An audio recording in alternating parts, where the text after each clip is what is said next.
What is going on, guys? In today's video, we're going to be talking about the three main factors you have to consider before getting into cryptocurrency mining. So let's get started. Number one, the main factor you have to consider before getting into mining would be electricity. Now, for obvious reasons, this is a big factor because your mining machines, whether they be ASICs or GPUs, are going to consume a lot of electricity. The cheaper you can get those costs, the more profit you get to keep. This is also the main reason why a lot of big mining corporations and mining farms are running on solar power or renewable energy. And that's because it's a cheap way of getting electricity, and that way they get to keep more of the profit. Factor number two, your mining equipment and hardware. So there's two main ways that you can mine. The first one is with something called an ASIC machine, which stands for Application Specific Integrated Circuit, which basically means it's really good at mining one thing and one thing only. These machines typically cost anywhere from $5,000 to $9,000 depending on the machine and the model. The second way of mining is done through GPU mining.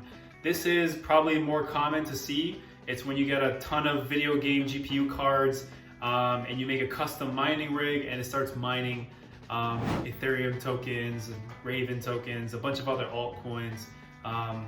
That's the second way that you can mine. What both of these have in common is obviously you're going to need to have an upfront investment to buy that hardware and equipment. So that's another main thing that you're going to need to keep into consideration when you're getting into cryptocurrency mining is how much is your equipment and hardware going to cost you, and also how energy efficient are they? Because the more electricity that it consumes, the less profit you get to keep. So that's also another big factor as well, is your equipment and hardware. Now lastly, the third final thing you have to keep in mind is the fees associated with cryptocurrency mining. So what I mean by that is there's fees obviously when you sell your cryptocurrency. So whether you're sending it back to an exchange and converting it back into fiat, there's an exchange fee associated with that. There's also fees associated with the mining pools that you're in. Check out our other video about what mining pools are if you don't know what those are. Basically, a mining pool is when a lot of individual miners put their hash power together into one big pool, and then that way they have a better chance of mining the rewards associated with blocks.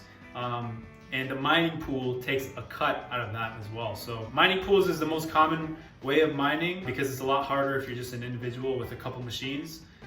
So chances are if you're getting into mining, you're going to have to use a mining pool. So there are fees associated with the mining pool as well as the exchange fees as well. So guys, just to wrap up, the three main factors to keep in mind before getting into cryptocurrency mining would be 1, electricity, 2, your hardware and equipment costs, and 3, your mining fees and the pool fees.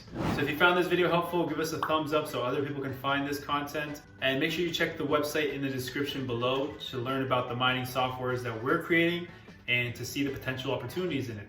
Thank you guys for watching.